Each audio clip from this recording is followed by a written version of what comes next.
भाई अफजल गुरु को फांसी किसने दी? कांग्रेस की सरकार में दी गई भाई। हमने तो उसका एक पेन जो था ना, मानक जी पेन, उसका चश्मा, उसका मफलर स्कार्फ, वो भी उसके परिवार को नहीं दिया हमने। और इन्होंने बुरहान वानी जैसे आतंकी दुर्दांत आतंकियों की डेड बॉडी उनको दी और लाखों लोगों का वहां पर प्रोसेशन निकला। मैं केवल ये कह रहा हूं कि 1984 के दंगों में 100 से ज्यादा आरएसएस के लोग अरेस्ट हुए थे कि नहीं हुए थे? भारतीय जनता पार्टी राहुल गांधी से बेहद डरी हुई है, भयभीत है। राहुल गांधी रविंद्र को रात में सपने में भी दिखाई देते हैं। और जिस संगठन को भारतीय जनता पार्टी मात्र संगठन मान रही है, वो संगठन भारत के संविधान को मानती नहीं और बार-बार के लिए रविश कर रही, स्क्रैप करने की बात कर रही है कि जब प्रधानमंत्री नरेंद्र मोदी को शपथ लेनी होगी तो नवाज शरीफ को बुलाएंगे कि आप आइए, जो भारत का रोज बम फटवा रहा है। तो मैंने लाल कृष्ण आडवाणी की मीटिंग कवर की है जिसमें आतंकवाद, जिसमें कश्मीर के आतंकवादी आए थे बातचीत करने के लिए, बाकायदा गृह मंत्रालय।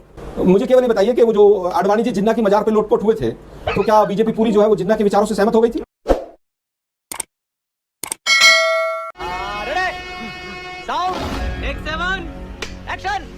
और आलोक शर्मा, देखिए इत्तेफाक है कि खुद पंजाब के प्रभारी हैं, राष्ट्रीय सचिव हैं, और पंजाब से जुड़ा राहुल गांधी का बयान, सिखों से जुड़ा राहुल गांधी का बयान बीजेपी को बिल्कुल पसंद नहीं आ रहा। अब मैं 4-5 नाम बताता हूं आपको। जो बाइडन से तो मोदी साहब भी मिले होंगे, और जो बाइडन 4 साल राष्ट्रपति रहे। जो बाइडन का जो मैनिफेस्टो था अपना, जो उसका घोषणा पत्र कहिए या जो भी हम उसको जिस भी भाषा में कहें, उस पर किसी को पता जम्मू कश्मीर के ऊपर उनका क्या व्यू था? नमस्ते ट्रंप के बाद 2 पेज 2.5 पेज उनके पूरे उसमें ये थे कि जम्मू कश्मीर का क्या होना चाहिए, कैसे होना चाहिए, वो किसका हिस्सा है। तो क्या जो बाइडन से हमारे लोग नहीं मिले? जिनपिंग हमारा बहुत अच्छा दोस्त है क्या? उसको जब यहाँ झूला वूला झुलाया और उसके बाद भी मोदी जी हुए, गए, मिले और तमाम चीज़ें हुई, नारियल का पानी पिलाया और फिर उसके बाद डोकलाम हुआ। आज चाइना इतनी बड़े भूभाग पर हमारे पर कब्जा करके बैठा है, तो क्या हमने चाइना से सारे रिलेशंस ख़त्म कर दिए हैं? क्या पाकिस्तान एम्बेसी जो यहाँ पर है उसको हमने बंद कर दिया है? पाकिस्तान में जाकर कौन कौन किस किस से मिला? क्या नवाज शरीफ हमारे दोस्त थे क्या? नवाज शरीफ का जम्मू कश्मीर के ऊपर क्या मानना था? मोदी जी तो बिना बुलाए पहुँच गए वहाँ पर। हमने कहा कि बिना बुलाए नहीं जाना चाहिए था। अटल बिहारी वाजपेयी बस में बैठकर चले गए। जनरल मुशर्रफ यहाँ आगरा आए। जनरल मुशर्रफ ने कारगिल कराया, ऐसा तो पूरा देश कहता है। और हम भी कहते हैं कि जितनी आतंकी घटनाएं हुई उसमें आईएसआई और तमाम लोगों का बहुत बड़ा हाथ है। आज अमित शाह जी बताएं, आईएसआई जांच करने पठानकोट में आई थी, तो क्या देश से अमित शाह जी माफ़ी मांगेंगे कि पठानकोट में जब वो आईएसआई जांच करने आई, आईएसआई के लोग, तो अमित शाह जी ने कहा ये मास्टर स्ट्रोक है। मैं समझता हूं कि देश के अंदर जब इस तरह की चीज़ें हुई, वहाँ पर जाते हैं, डेलीगेशन से तमाम लोग मिलते हैं। अगर वहाँ पर कोई उस कमरे में बैठा है, इसका मतलब नहीं है कि उसकी बातों का, उस सांसद जो हमारे विरोध में कहीं पर बात करती है कि हमने उनकी बातों का समर्थन कर दिया, इसका ये मतलब बिल्कुल नहीं। ठीक है, ओके। लेकिन दिक्कत यह है कि एक कपटी राष्ट्रवाद और नकली हिंदुत्व, इन 2 घोड़ों पर 2 रथ पर सवार होकर बीजेपी आगे चलती है। इसको राष्ट्रवाद नहीं कहते हैं कि अगर आप किसी से मिल भी लिए हैं तो उस पर सवाल उठाना शुरू कर दीजिए। कई महाराज ऐसा कहते हैं कि साहब उनके खिलाफ तो देशद्रोह का केस हो जाना चाहिए। जब जब राहुल गांधी जाते हैं विदेश में, बीजेपी उस तमाम चीज़ों को जिस रूप में लेती है वो पूरा देश देख रहा है। गिरिराज सिंह जी ने जिस तरह की आपत्तिजनक टिप्पणी की, ठीक है। और आलोक जी, मोदी जी ने क्या नहीं थोड़ा कहा ये सिखों पर जो राहुल गांधी का बयान है, इस पर भी आपके विचार हम जानना चाहेंगे। ये राहुल गांधी ने जो सिखों पर बयान दिया, क्या जरूरत थी इस बयान की? आप तो खुद पंजाब के राष्ट्रीय सचिव हैं। हाँ बोलिए। अब एक बात बताइए मुझे, ये हमारे विदेश मंत्री साहब हैं, ये कह रहे हैं कि what am I going to do as a smaller economy? I'm going to sort of go pick a fight with a bigger economy. कि चाइना के साथ मैं बड़ी इकोनॉमी है, क्या मैं चाइना के साथ हम छोटी इकोनॉमी है, क्या हम लड़ाई करें? ये देश का विदेश मंत्री कह रहा है। लेकिन ये राष्ट्रवाद है इनका, बीजेपी का। इनकी राष्ट्रवाद की परिभाषा बड़ी अजीब है। पुलवामा हो जाए तो मोदी जी उसके ऊपर वोट मांगते हैं कि शहीद हो गए हैं लोग, इसलिए मुझे वोट दे दो। मतलब शहादत के ऊपर देश का प्रधानमंत्री वोट मांगता है, अपनी नाकामी के ऊपर। चाइना को क्लीन चिट देश का प्रधानमंत्री देता हो कि ना कोई आया है, ना कोई घुसा है, ना कोई घुसेगा। उस पार्टी के लोग कहते हैं कि वो कमरे में क्यों बैठ गई एक सांसद जिसके ऐसे विचार हैं। ये किरेन रिजिजू आज जवाब दे रहे थे आलोक जी, करने का काम चीन पर राहुल गांधी ने जो कल कहा कि दिल्ली जितनी जमीन पर चीन कब्जा करके बैठा है, किरेन रिजिजू कह रहे हैं मोदी जी के आने के बाद कोई जमीन नहीं कब्जाई गई, सारी पहले की कब्जाई हुई है। देखिए, किरेन रिजिजू जी अरुणाचल प्रदेश से आते हैं, वहीं उनके जो सांसद थे तापिर गांव, उन्होंने क्या कहा था किरेन रिजिजू जी, क्या उसका भी खंडन करते हैं? अमेरिका जहां पर आज राहुल गांधी जी गए थे और वहां से जो सैटेलाइट इमेजेस आए उनका भी खंडन करते हैं? जो गांव के गांव बसा दिए, क्या उसका भी खंडन करते हैं? वो सैटेलाइट इमेजेस भी झूठ बोल रही हैं। वो लेह लद्दाख की पार्षद भाजपा की, क्या वो भी झूठ बोल रही है? और सबसे बड़ी बात, इनके एक पूर्व सांसद सुब्रमण्यम स्वामी जी, क्या वो भी झूठ बोल रहे हैं? हम तो कह रहे हैं कि अगर वो झूठ बोल रहे हो तो उनके खिलाफ ठीक है, ओके। आलोक जी, अब सिखों के बयान पर आइए, क्योंकि बीजेपी ने आज भी सोनिया गांधी के घर के बाहर प्रदर्शन किया है। क्या जरूरत थी राहुल गांधी को ये बयान देने की? हालांकि सफाई देखिए। जरूर आई कुछ कांग्रेस पार्टी के नेताओं की तरफ से कि उनके बयान को गलत तरीके से पेश किया जा रहा है, पर उन्होंने तो साफ साफ कहा है पगड़ी, कड़ा, गुरुद्वारा ये सब बोला है। अब एक छोटा सा मैं पहले वाले सवाल का एक उत्तर और दे देता हूं आपको। हाँ। ये 2 फोटो हैं, इसको जूम करके देखिए कौन है ये। दिखाइए जरा भाई। ये मोदी जी नवाज शरीफ से 9 से 10 बार मिले थे कि नहीं मिले थे? हाँ। ये नवाज शरीफ तो हिंदुस्तान के बहुत अच्छे मित्र होंगे, पर वो तो प्रधानमंत्री थे आलोक जी। ये बेकार की राष्ट्राध्यक्ष को, प्रधानमंत्री राष्ट्राध्यक्षों मिल की तो सकते हैं। मुलाकात होती है। नहीं, मैं कह रहा हूं प्रधानमंत्री मिल सकते हैं जो हिंदुस्तान का विरोधी है, बिना बुलाए जा सकते हैं। क्या हो गया मानक जी आप लोगों को भाई? और एक आम आदमी नहीं मिल सकता, एक सांसद नहीं मिल सकता, प्रधानमंत्री मिल सकते हैं। मतलब ये प्रधानमंत्री की पदयात्रा देख रहे हैं आप? यहां 10 कदम चलते हुए देखा कभी देश के प्रधानमंत्री को? और वहां नवाज शरीफ के साथ चल रहे हैं, पदयात्रा कर रहे हैं। कहां? अभी जवाब लेता हूं प्रदीप भंडारी से, लेकिन एक उसमें सिखों पे आप बार-बार क्यों बोलिए ना जरा। आप बाकी इसके बातों बाद पे भी बोल और रहे हैं। देखिए एक मिनट, अरे सुनिए ना भाई, एक ये फोटो और देख लीजिए, ये न्यूज़ 24 के दर्शकों को दिखा दीजिए। ये नवाज शरीफ के साथ मोदी जी आलिंगन कर रहे हैं, अंतरंग आलिंगन लग रहा है मुझे बिल्कुल, कि जैसे बिछड़े 2 भाई मिल गए हैं। कि नवाज शरीफ ने क्या क्या किया हमारे साथ और किस तरह से आईएसआई का दुरुपयोग हुआ मैंने है, एकदम जूम करके पूरे आलोक देश जी ने करीब देखा से है। दोनों फोटो दिखा दिए, बिल्कुल करीब से दिखा दिए। अब मेरे सवाल पर आइए और बताइए, ये पगड़ी, कड़ा, गुरुद्वारा ये सब बोलने की क्या जरूरत थी? कौन सा सिख हिंदुस्तान में खड़े होकर कह देगा आज? एक भी। अभी बदत है भाई, अभी बदत है। देखिए मुझे लगता है कि वेस्ट बंगाल के आईपीएस थे और वो सिख थे, आज भी हैं। सबसे वरिष्ठ पुलिस अधिकारी होता आईपीएस हिंदुस्तान में, आपको भी याद होगा। वो फोटो भी मैं अभी जब तक आपका शो खत्म होगा वो भी दिखा दूंगा। मैं भागता हुआ अपनी टेबल पर बैठा हूं कि किस तरह से एक आईपीएस अधिकारी कह रहा है कि मेरी ये पगड़ी है, टर्बन है, इसलिए आप मुझे आतंकवादी और खालिस्तानी कह रहे हैं। और भाजपा के कार्यकर्ता चारों तरफ से घेर के खड़े हुए हैं उनको। उस फोटो को अगर न्यूज़ 24 दिखाएगा तो बीजेपी वालों को समझ आ जाएगा कि वो क्या कह रहे हैं। अब्बा नहीं मानेंगे। एक घटना नहीं है ऐसी। जब किसान आंदोलन हुआ तब क्या हुआ? और देश के प्रधानमंत्री तो पूरी तरह से कपड़ों से दंगाइयों को पहचान लेते हैं। मतलब कपड़ों से पहचानने का कौन सा फार्मूला है? किस तरह से किसान आंदोलन में कौन कौन सी उपाधियां दी गई उनको, यह भी पूरे देश ने देखा है। मुझे लगता है कि इन सब चीजों के बाद भी अगर आप आंख पर चश्मा लगाकर बैठें कि हिंदुस्तान में जाति और धर्म के आधार पर भेदभाव नहीं होता है, भाषा के आधार पर भेदभाव नहीं होता है, तो मैं समझता हूं कि अपनी आंख पर कोई भी पट्टी बांध ठीक है, ओके, प्रदीप भंडारी जवाब भेदभाव दे। हमारे टाइम पे भी हुआ। Alright, okay. साउथ एक्स में नॉर्थ ईस्ट की कुछ बच्चियां थी, उनके साथ दिक्कत हुई थी, ओके। मुझे याद है। साउथ एक्स के अंदर जब हुआ था हमें सबको दुख हुआ था, लेकिन ये अगर दिक्कत है तो हमने माना कि नहीं ये समस्या है, उस समस्या को दूर तो करना पड़ेगा ना। ठीक है, ओके। चतुर्मुख की तरह और मीडिया के तमाम ऑलराइट, साथियों प्रदीप को भंडारी गिरफ्त में लेके और प्रदीप भंडारी ये ऐसे सिद्ध शुरू किया करिए। जाए कि ऐसा तो कुछ है ही नहीं। प्रदीप भंडारी, 2 मुद्दे हैं आपके सामने। एक पर आलोक जी बोले प्रधानमंत्री नवाज शरीफ से मिल लेते हैं, जो बाइडेन के उनके विचार जानते हुए मिल लेते हैं। ऐसे में इल्हान उमर अगर उन सांसदों के साथ आ गई वहां पर उनकी मीटिंग में, तो क्या दिक्कत है?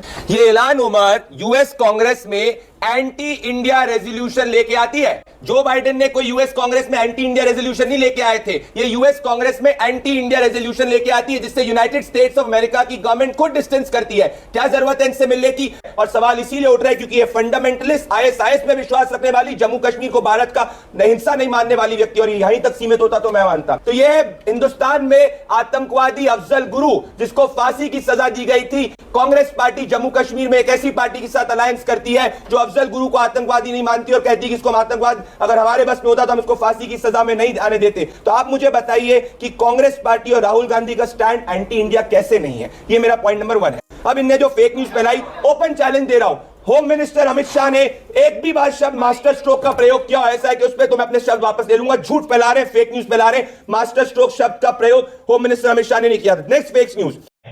अच्छा। और जब मैं इससे स्टैंड से करता हूं कि जब इनका अलायंस पार्टनर आर्टिकल 370 की बात करता है कि आर्टिकल 370 वापस से आएगा, जिससे वापस से जम्मू कश्मीर के अंदर आतंकवाद फैलेगा, तो मुझे चिंता होती है। मानक जी, अभी तक पूरे शो में इन्होंने ये नहीं बताया कि क्या स्टेट्स एक ही बार अगर सिख इस देश के अंदर थ्रेटन फील किए थे, 1984 में किए थे। 1984 में कोर्ट ने जगदीश टाइटलर के खिलाफ चार्जेस फ्रेम करने की बात करी है। अभी तक जगदीश टाइटलर कांग्रेस पार्टी के अंदर है। चिंता ये है कि हमारे को जो क्रिटिसाइज करना है मानक जी करिए, देश की संप्रभुता, आपने ये जो 2 चीजें जोड़ी ना, ये बहुत गंभीर है प्रदीप। बिल्कुल नहीं, एक मिनट, 1 सेकंड। आपने 2 चीजें जोड़ी। एक, आपने ये कहा इल्हान उमर जो कश्मीर को अलग देश बनाना चाहती हैं, उनसे मुलाकात की, और दूसरा आप कह रहे हैं कि जम्मू कश्मीर में इन्होंने एक ऐसी पार्टी से गठबंधन किया जो अफजल गुरु को आतंकी नहीं मानती। Open statement. आपका आरोप क्या है? क्या कांग्रेस पार्टी कश्मीर को आजाद कराना चाहती हमारा है? आरोप क्या ये- कांग्रेस पार्टी देश को तोड़ना चाहती मैं है? बता रहा हूं, हमारा आरोप यह है कि कांग्रेस पार्टी ऐसे तबकों के साथ में मिली हुई है, खड़ी हुई है, जो देश की संप्रभुता और अखंडता के खिलाफ है। ये ओपन स्टैंड है। प्रदीप, कैसे इल्हान उमर की संप्रभुता और इल्हान उमर का अखंडता- मसला अलग है प्रदीप, लेकिन कैसी बात कर रहे हैं? अच्छा, तो क्या चाहिए? यही नेशनल कॉन्फ्रेंस आपके साथ गठबंधन में थी या नहीं थी? एक मिनट, 1 सेकंड, हाँ। नो 1 सेकंड प्रदीप ने देखिए, जहां पॉलिटिकल गठबंधन होते हैं ना, राजनीतिक गठबंधन, आतंकवाद- वहां उसको उसी से उस तक ही सीमित रखना चाहिए। मैं बताता हूं कैसे। एक मिनट, नेशनल कॉन्फ्रेंस दोनों फारूक अब्दुल्ला और उमर अब्दुल्ला वाजपेयी सरकार में मंत्री रह चुके हैं, हाँ या नहीं? यस। अब मैं- पीडीपी के अब साथ आपने गठबंधन किया, तोड़ा हमने- पीडीपी और तोड़ा नेशनल हमने- कॉन्फ्रेंस, नहीं तोड़ा ठीक है, लेकिन बताऊं। किया ना। पीडीपी और नेशनल कॉन्फ्रेंस दोनों का अफजल गुरु पर क्या स्टैंड है? अब मैं बताता दोनों उसको आतंकी अब नहीं मानते ना। अब बताता हूं। आपने क्यों किया था मैं गठबंधन? बता रहा हूं। जब पीडीपी के साथ हमने अलायंस तोड़ा, it was on national security. चल झूठा। मुझे बताइए मानक जी, आप फॉरेन जाएंगे, क्या कभी आप एक ऐसे जर्नलिस्ट के साथ मिलेंगे जो कहेगा कि भाई भारत की अखंडता और प्रभुता में विश्वास नहीं रखता, क्या मैं जम्मू कश्मीर को जो है भारत का अंग नहीं मानता? क्या आप उस जर्नलिस्ट के साथ में हिंदुस्तान की आलोक जी कह रहे हैं इस तरह से लोग तो आते हैं ना मिलने। अब ऐसे राहुल कौन गांधी आते हैं? लीडर ऑफ अपोजिशन तो वो है, एक एंटी इंडिया एलिमेंट से मिलेंगे। अब 4 5 10 सांसद आए, उसमें अगर वो सांसद भी है, तो ऐसा होगा कि कोई बैकग्राउंड चेक नहीं होगा? क्या आप बताइए, कोई भी प्रधानमंत्री क्या आप ये कहना नहीं? आपका आरोप क्या जानबूझकर मिले? मैं कह रहा हूं कॉन्शियसली, जानबूझकर। क्यों? कॉन्शियसली है। क्यों? क्योंकि कांग्रेस पार्टी एक एंटी इंडिया एलिमेंट्स के साथ मिलकर इनका पॉलिटिकल तुष्टीकरण, इतना ज्यादा हो चुका है। तुष्टीकरण तुष्टीकरण नहीं है, एंटी इंडिया सोच है। इट्स नॉट जस्ट तुष्टीकरण। जो व्यक्ति जम्मू कश्मीर को भारत का अंग नहीं मानता, आप कैसे उसके साथ विचार विमर्श कर सकते हैं? आलोक जी 1 मिनट आपका बोलिए। देखिए, मुझे लगता है पहली बात तो यह है कि बीजेपी से हमें ये जो इनका छद्म और कपटी राष्ट्रवाद है, ये नहीं सीखना है। हमारा बलिदान और शहादत का राष्ट्रवाद है, हम उस पथ पर चलते आए हैं और आगे भी चलेंगे। जिन राहुल गांधी जी की बात आज तमाम लोग कर रहे हैं, बहुत से लोगों को तो यही नहीं पता होगा कि शहादत हिंदी में लिखा कैसे जाता है। 20 जवान गलवान में शहीद हुए थे और मोदी जी, ये शहादत की फोटो है, ये जो शहीद हुए थे जवान, और जब ही उसी समय पर मोदी जी किस तरह से कौन कौन से पोज में, मुद्राओं में फोटो दे रहे थे चीन से, क्या एक बार भी किसी भी रूप में कहीं पर भी कोई आलोचना हुई? मोदी जी ने क्लीन चिट दी। ये होता कपटी और फर्जी राष्ट्रवाद। अब बात आती है कि किस तरह से एनसी और पीडीपी की अफजल गुरु की बात आई। भाई, अफजल गुरु को फांसी किसने दी? कांग्रेस की सरकार में दी गई भाई। हमने तो उसका एक पेन जो था ना मानक जी, पेन, उसका चश्मा, उसका मफलर स्कार्फ, वो भी उसके परिवार को नहीं दिया हमने। और इन्होंने बुरहान वानी जैसे आतंकी, दुर्दांत आतंकियों की डेड बॉडी उनको दी और लाखों लोगों का वहां पर प्रोसेशन निकला। और पीडीपी के साथ 3.5 साल सरकार चलाई, जो पीडीपी अफजल गुरु को शहीद का दर्जा देती है। जिस पीडीपी ने ये कहा कि तिरंगा उठाने वाला नहीं मिलेगा, उसके 7 महीने बाद तक भी इन्होंने सरकार ओके, 1 मिनट प्रदीप भंडारी अब आपका। श्यामा प्रसाद मुखर्जी 50 साल तक लड़ते रहे नेशनल कॉन्फ्रेंस के साथ। और आज जिस तरह अटल बिहारी वाजपेयी जी की सरकार आती है, पहली बार बाप बेटे दोनों मंत्री हो जाते हैं। ये कह रहे हैं फिर साहब हमने तोड़ लिया था फिर उनसे। अरे भाई, पीडीपी का स्टैंड आपको नहीं पता था क्या? पीडीपी के साथ कॉमन मिनिमम प्रोग्राम में पहले पेज पे तीसरा पॉइंट क्या था?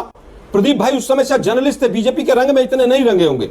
उसमें पहले पेज पर लिखा था कि धारा 370 को मजबूत ओके, प्रदीप जवाब दे रहे हैं आप। प्रदीप भंडारी बोलिए। नहीं था प्रदीप कॉमन आपकी मिनिमम बारी है, प्रोग्राम में? बोलिए। प्रदीप भंडारी। जिस समय पर मोदी जी वहां पर मंच पे बैठे थे, महबूबा मुफ्ती के फादर बैठे थे, उन्होंने कहा जम्मू कश्मीर में, ये 2014 की बात बता रहा हूं मैं, कि पाकिस्तान की वजह से हमारे यहाँ पर शांति ये डोकलाम की बात कर रहे हैं, ये चोरी चोरी छिपके छिपके चीन के डिप्लोमेट से मिल रहे थे। ना हिंदुस्तान की सरकार को पता था, ना किसी को पता था। ये चोरी चोरी छिपके छिपके क्या चल रहा था आलोक जी उस वक्त? और हमेशा प्रो चाइना स्टैंड लेते हैं हमारे जवानों ने। तो उत्तर दूंगा मानक जी, मैं उत्तर दूंगा।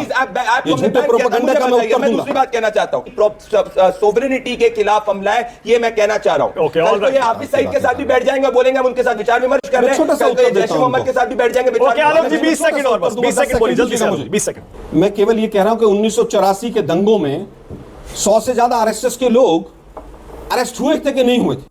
कोर्ट में है आनंद जी, तमाम अखबारों की कटिंग्स कहती हैं कि आरएसएस का भी उसके अंदर हाथ था। मानक जी, क्या ये हाथ या ना? चार्जेस फ्रेम किया, आप चेक कर लीजिए। तमाम सबूत पेश कर सकता हूं। मध्य प्रदेश हाईकोर्ट ने आरएसएस देखिए, दुर्भाग्य यह है कि 84 के दंगों को आप पूरे हटाने के लिए सुनाई। 84 के दंगे गलत थे, वो नहीं होने चाहिए थे। क्या 2002 के दंगे होने चाहिए थे? आप बताइए, पुलवामा हो रहा था, मोदी जी फोटो शूट करा रहे थे, क्या वो होना चाहिए? भाटी साहब, ये राहुल गांधी पर ये जो इतना बवाल हो रहा है, सिखों पर बोल दिया, इल्हान उमर अमेरिकी सांसद जो भारत विरोधी हैं, इतना बवाल जायज है या फिर बेवजह का है? नहीं, मेरी समझ में तो एक बात आती है, ये अब तक की जो आपके डिबेट हुई है उसमें भी और बाकी चैनलों पर भी चल रहा, अखबारों में भी है, कि भारतीय जनता पार्टी राहुल गांधी से बेहद डरी हुई है, भयभीत है। राहुल गांधी इनको रात में सपने में भी दिखाई देते हैं। राहुल गांधी किससे मिलते हैं, क्या बोलते हैं, क्या खाते हैं, क्या पीते हैं, कहाँ सोते हैं। राहुल गांधी विदेश गए घूमने, अमेरिका गए, चर्चा भी कहीं नहीं होती, सारी चर्चा भारतीय जनता पार्टी के कारण हो रही है। इसका सारा लाभ राहुल गांधी को मिल रहा है। जितना भारतीय जनता पार्टी राहुल गांधी पर हमले कर रही है और जिस तरह बाल की खाल निकालती है एक एक बयान को लेकर, चर्चा तो दोनों तरफ से होती है ना। फिर जो भारतीय जनता पार्टी के समर्थक हैं उन्हें लगता है कि अमित शाह सही कह रहे हैं या बीजेपी के प्रवक्ता सही कह रहे हैं, कुछ वो है। लेकिन जो एंटी बीजेपी लोग हैं, जो भारतीय जनता पार्टी को पसंद नहीं करते, जो कि संख्या में ज्यादा है इस देश में, वो भी तो तर्क करते हैं। फिर जगह जगह तर्क होता है। अच्छा, अरे नहीं, राहुल गांधी ने ठीक कहा, वो ठीक कहा। आप बताइए ना, मैं अगर तो आप ये होते बताना राहुल की चाहता जगह, क्या उस मीटिंग में आप ये भारत विरोधी यूएस सांसद से मिलते या नहीं मिलते? लोकतंत्र, जिस व्यक्ति के अंदर लोकतंत्र का सम्मान नहीं है वो ऐसी छोटी छोटी बातें उठाएगा, इससे क्यों मिले, उससे क्यों। लोकतंत्र में हर किसी से मिलना चाहिए। ओके। बात अपने हित की करो, बात अपने देश के हित की करो, देश के अनुसार करो, अपने देश के का समर्थन करो, देश का कहीं नुकसान नहीं होना चाहिए। लेकिन मिलने में क्या बुराई है? ठीक है। अगर इस तरह सीमित कर देंगे, और जो भारतीय जनता पार्टी का जाना पहचाना इनका फॉर्मूला है कि किसी भी नेता पर कुछ भी आरोप लगा देंगे। दोनों मुद्दों पर बोलिए। मैं दोनों पर बोलता बोलिए। हूँ। देखिए, राहुल गांधी अब सिर्फ राहुल गांधी नहीं है, ये उनको समझना होगा। ये लीडर ऑफ अपोजिशन भी है, एक रिस्पॉन्सिबल पोस्ट उनके पास है, प्रधानमंत्री है, इधर एलओपी है। अच्छा, एक बात बताइए वाजपेयी जी, ब्रिटिश पार्लियामेंट में या यूएस के सेनेट में प्रधानमंत्री ने भाषण दिया है, पीएम गए हैं, तो उस संसद में तो सारे के सारे भारत विरोधी सांसद भी बैठते हैं। अगर पीएम की किसी मीटिंग में, भाषण में इस तरह के लोग रह सकते हैं, तो एलओपी के साथ मीटिंग में इस तरह के लोग क्यों नहीं रह सकते? देखिए, रहना अलग है, लोगों का अटेंड करना अलग है, और आप पर्सनली उनसे मीट करेंगे वो अलग संदर्भ हो जाता है। तो भाटी साहब कह रहे हैं मिलने में क्या दिक्कत है? मिल लो, सुन लो, अपनी बात कह दो। तो उनके अलायंस के पार्टनर है, उनके लिए तो कोई दिक्कत ही नहीं है। हाँ। जबकि वोट देश के नागरिक भी तो हैं। जबकि देश की चिंता हमें भी तो है, खाली आप आपको नागरिक ही के है। तौर पे नहीं बैठे, आप पार्टी के प्रवक्ता के तौर पे बैठे। कौन आदमी है जो अपने घर की बुराइयां करता बाहर जाके? इस सज्जन को क्या तकलीफ है भाई? क्या तकलीफ है इनको? और ये पहली बार नहीं कर रहे। मोदी जी करते हैं, ये पहली बार नहीं कर रहे। मोदी जी करते हैं। ये पहली बार अरे नहीं इस कर रहे। देश में पैदा होने में शर्म आती थी। मोदी जी कहते हैं बाहर जाके, और एक जगह नहीं, कम से देशद्रोही वाला मामला हो कम गया 5 क्या? देशों में एक कहा सेकंड है। सुनिए, ये देशद्रोही वाला मामला हो गया क्या? देश की यहाँ बुराई तो तो हो आरोप गई। ये लग रहे हैं कि ये देशद्रोह का मामला देश बन की रहा है। बुराई तो हो गई। सवाल इस बात पे इसलिए गंभीर बन जाता है। देखिए, और राहुल गांधी का जहां तक सवाल है ना, रिजर्वेशन भी अपोज कर दिया आपने। बोलते बोलते कहां तक बोल गए? क्या बोल गए? एक तरफ तो रिजर्वेशन की वकालत कर रहे हो आप, जातिगत जनगणना की बात कर रहे हो, और वहां जाके आप उसको विरोध कर रहे हो। नहीं, उन्होंने कहा आरक्षण तब तक रहना चाहिए जब तक सबको समान अवसर मिलने शुरू नहीं हो भाई, जाते। उसी में से तो आप पकड़ेंगे कि आपके इंटेंशन क्या है उसके पीछे। आप बात को साफ तरीके से क्यों नहीं अच्छा, करते? आपका स्टैंड क्या है? हमारे कई बारे में आरक्षण हमेशा रहना चाहिए। आरक्षण हमेशा, बिल्कुल, हमेशा के आरक्षण लिए। के छूने की भी सोचना हमेशा, अपराध है। हमेशा रहना चाहिए। छूना भी नहीं, बुरा है। मतलब हमेशा रहना चाहिए, कभी खत्म नहीं होना चाहिए। 5000 सालों के जो अत्याचार उन लोगों पर हुए, वो कितने 5000 वो साल जब में भी तक- नहीं हुआ बिल्कुल, वो। जब तक वो बिल्कुल बराबरी पे नहीं होंगे तब तक आरक्षण रहेगा। यही तो राहुल गांधी कह रहे हैं वाजपेयी जी। राहुल गांधी ने- एग्जैक्टली यही कहा। राहुल गांधी ने कहा, राहुल गांधी ने नहीं ये कहा है कि आरक्षण कब तक रहना नहीं चाहिए, इसको अरे, review होना चाहिए। उन्होंने भी वही कहा जो आप कह रहे हैं, जब तक बराबरी नहीं आ जाती तब तक रहना चाहिए आरक्षण। यही तो समझ का फेर है कि आप किस एंगल से समझ रहे हो। अच्छा, एक बात बताइए, क्या आप गारंटी ले रहे हैं कि बीजेपी अगर हंग असेंबली हो गई, पीडीपी एनसीपी किसी के साथ गठबंधन नहीं करेगी? कल को आसमान गिर जाएगा ये हम कैसे कह सकते हैं? तो फिर हमको नहीं मालूम, पहले कर चुकी है। हमको नहीं अब मालूम। देखिए। अगर मैंडेट क्या आएगा, गिर सकता है मैंडेट आसमान। आएगा, एक सेकंड, मैंडेट अगर आएगा और मैंडेट की रिक्वायरमेंट होगी तो उस वक्त कुछ भी हो। तेरा काम हो गया तुझे। मैं सिर्फ इतना कहना चाहता हूं, देखिए 370 ना अब इतिहास हो गया है। National conference, PDP, Jammu Kashmir की कुछ पार्टियां क्या कहती हैं उससे कोई फर्क नहीं पड़ता। उनका स्टैंड क्या है, राजनीतिक कारणों से वोट लेने के लिए, उससे कोई फर्क नहीं पड़ता। 370 वापस लाने का ख्वाब जो लोग देख रहे हैं वो ख्वाब ही रह जाएगा, क्योंकि 370 वापस सिर्फ संसद के जरिए ही लाया जा सकता है। और नेशनल कॉन्फ्रेंस, पीडीपी कभी इस पोजीशन में हिंदुस्तान में आएंगी नहीं कि वो देश में सरकार बना ले। और कांग्रेस पार्टी कभी भी इस दबाव में किसी रीजनल प्लेयर के आने वाली है नहीं, हमें नहीं लगता है। आशुतोष क्या कहना चाह रहे हैं, बोलिए जल्दी से। मानक, मुझे हंसी वाजपेयी की पे इसलिए आ रही थी कि जब पूछा, उन्होंने कहा कि अगर सरकार बनाने की जरूरत पड़ी तो इल्हाम उमर का भी समर्थन ले लेंगे। उन्होंने यही कहा ना। हमने ये कब कहा? हमने ये कब कहा? आशुतोष जी, I am sorry। भाव यही था। आ गए भाव पे आ गए। यही हम कह रहे हैं कि राहुल गांधी का भाव क्या है वो देखना पड़ेगा। जी जी, कंटिन्यू प्लीज। आपने आज ब्रिलियंट तरीके से वाजपेयी जी को फंसा दिया, इसलिए मुझे हंसी आ रही थी। अगर आप मौका दें तो मैं कुछ बोल सकती हूँ यहाँ पे। बोलिए। हाँ, देखिए, महत्वपूर्ण बात क्या है, मैं एक इंटरव्यू आपके सामने पढ़ देता हूँ और मैं चाहूंगा कि इसका जवाब पैनल के पर बैठे हुए हर आदमी को। अगस्त 2000 को करण थापर ने एक इंटरव्यू किया हार्ट टॉक बीबीसी के लिए। इंटरव्यू किया आरएसएस के प्रमुख केएस सुदर्शन। करण थापर ने पूछा, do you accept the constitution as it is? फिर पढ़ देता हूं, do you accept the constitution as it is? Sudarshan कहते हैं नो। सुदर्शन इसका मतलब सबसे बड़े देशद्रोही हो गए। इतना ही नहीं, 11 मार्च 2000 को सुदर्शन जी कहते हैं the RSS wanted a totally new constitution. 12 मार्च 2000 कहते हैं the constitution should be scraped. यार ऐसे संगठन के मुखिया के साथ हम क्यों बैठे? क्योंकि बैठेंगे तो हम देशद्रोही हो जाएंगे। और जिस संगठन को भारतीय जनता पार्टी मात्र संगठन मान रही है, वो संगठन भारत के संविधान को मानती नहीं और बार बार कह रही, रबिश कर रही, स्क्रैप करने की बात कर रही है।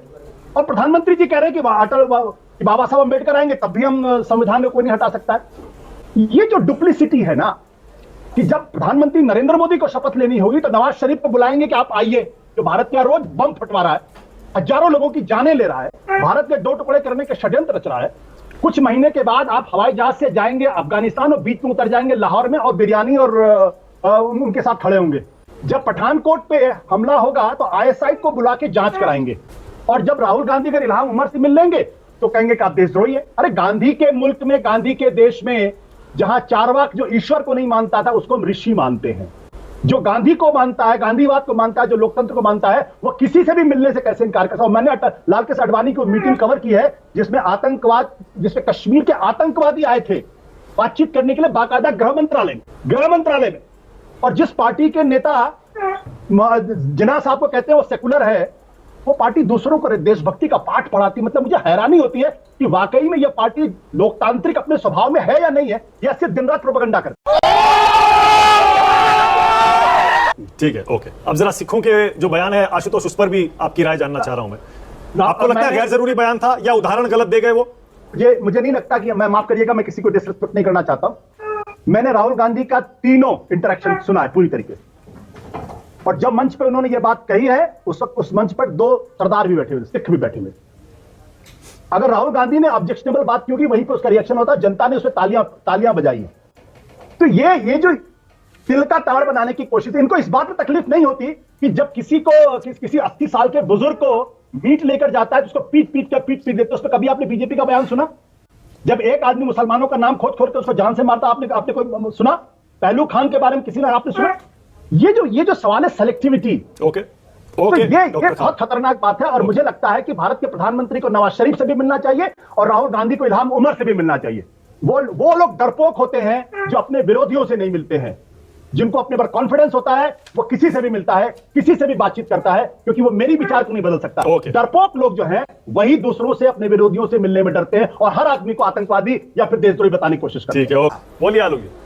देखिए, मैं केवल ये कहना चाहता हूं, किसी से मिल लेना ऐसा नहीं होता कि आप उसकी बात से सहमत हैं।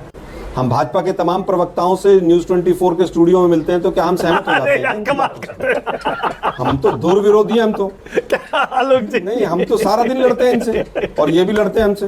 अरे मैं केवल ये जानना चाहता हूँ, अरे आलोक जी, बीजेपी के और आप, बीजेपी के प्रवक्ता और आप, मान लीजिए अलग विचारधारा देश के संविधान के अंदर है, हिंदुस्तान के अंदर है, कोई देश को तोड़ना नहीं चाहता है। अरे भाई, बीजेपी कह रही है जम्मू कश्मीर को अलग कर दो या खालिस्तान को अलग कर दो। मानिक जी, मुझे बोलने तो दीजिए। भी नहीं मान रहे थे भाई। मानिक जी, मुझे बोलने तो दीजिए। आलोक जी बोलिए। अरे भाई, मुझे बोलने तो दीजिए भाई। मुझे केवल ये बताइए कि वो जो आडवाणी जी जिन्ना की मजार पे लोटपोट हुए थे, तो क्या बीजेपी पूरी जो है वो जिन्ना के विचारों से सहमत हो गई थी? क्या बोल रहे हैं? मैं फिर कहता हूँ, 1990 में जम्मू कश्मीर में नरसंहार हुआ, बीजेपी और जनता दल की सरकार थी। उसके बाद 1990 के बाद, एक मिनट, अब देखिए मेरी बात पूरी होने दीजिए। अटल बिहारी वाजपेयी गए। आलोक जी, मैं सिर्फ एक मिनट सुनिए ना भाई। आडवाणी जी वरिष्ठ हैं, थोड़ा सा मर्यादा के अंदर, वरिष्ठ नेता है, आप भी जानते। अच्छा, अरे ये तो मर्यादा नहीं रख रहे हैं। जो हमारे पूर्व प्रधानमंत्री और स्वतंत्रता सेनानी रहे वो चले गए, इस देश को छोड़कर चले गए, जिंदगी को छोड़कर चले गए, उनके लिए मर्यादा नहीं रख रहे हैं। मैंने तो लोटपोट ही कहा है केवल। नौकरी के नाम पे गिरी कर रहे हो तुम। और ये तो बीजेपी के एक नेता की शब्दावली है, मेरी नहीं है। एक आरएसएस के नेता की भी शब्दावली है। कहोगे तो कभी फुर्सत में नाम भी बता दूंगा। नॉर्थ एवेन्यू में रहते हैं आजकल, गुजरात से थोड़ा सा बाहर किया हुआ है उनको। हाँ भाई, कैसी लगी आगे स्वाद? वापस आता हूं, 1990 के बाद अटल बिहारी वाजपेयी गए। क्या वो अटल बिहारी वाजपेयी नवाज शरीफ से सहमत थे हर चीज में? आगरा में आए और फिर बस में बैठकर गए। क्या आडवाणी जी गए, क्या वो सहमत थे? क्या मोदी जी नवाज शरीफ से सहमत थे? मैं समझता हूं कि केवल और केवल ये बात का बतंगड़ बनाना, न बीजेपी हिंदुस्तान है, न बीजेपी की सरकार हिंदुस्तान है।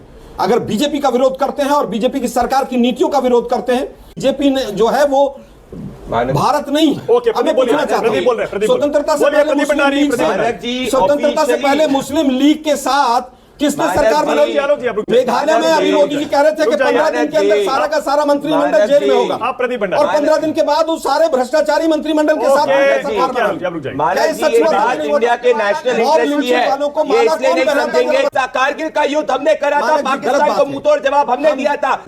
आतंकवादियों के ऊपर ये 26/11 हो गया था, 4000 जवान शहीद हमने तो उनके हिसाब से और आशुतोष जी के हिसाब से हाफिज सईद भारत की संप्रभुता और अखंडता के खिलाफ है, उसके साथ बैठो, ऑफिशियल रूप से चाय पानी पियो, जैशे मोहम्मद के साथ में चाय पानी पियो, हर भारत विरोधी व्यक्ति के साथ चाय पानी पियो। कल को इनका बस चले तो ये ओसामा बिन लादेन को भी पीस मेकर जस्टिफाई करने की इशू क्या है? ये बात अरे नहीं, एक मिनट, उन्होंने कहा अडवाणी जी मिले थे मैं आतंकवादी से, भाई बातचीत के लिए मिले थे ना।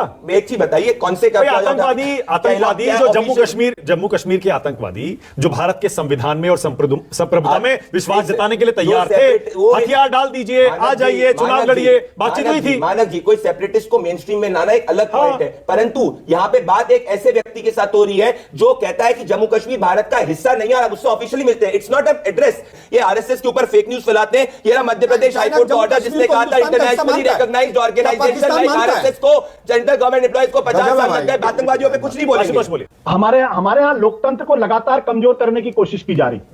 इस देश में सुदर्शन जी ने एक बार भी दर्जन बार कहा है कि वो भारत के संविधान को नहीं मानते हैं, लेकिन कभी भी किसी ने सुदर्शन जी के प्रति डिसरिस्पेक्टफुल तरीके से बात नहीं की, क्योंकि ये उनकी राय। सुदर्शन जी का मैं फिर बता देता हूँ, पुराने बयान बता रहे हैं।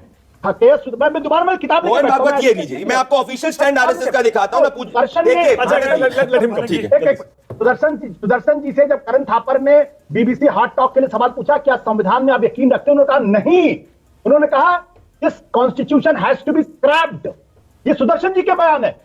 और उसके अलावा 1992 में रज्जू भैया ने इंडियन एक्सप्रेस में आर्टिकल लिख के कहा कि इस पूरे संविधान को बदलने की जरूरत है। गोलवलकर ने यह कहा कि हमें संविधान मंजूर नहीं है, और ये जो तिरंगा है ये तो अपशकुन है क्योंकि इसमें तीन रंग है। सवाल के साथ बातचीत नहीं होगी। शाबाश बेटा, बहुत बढ़िया।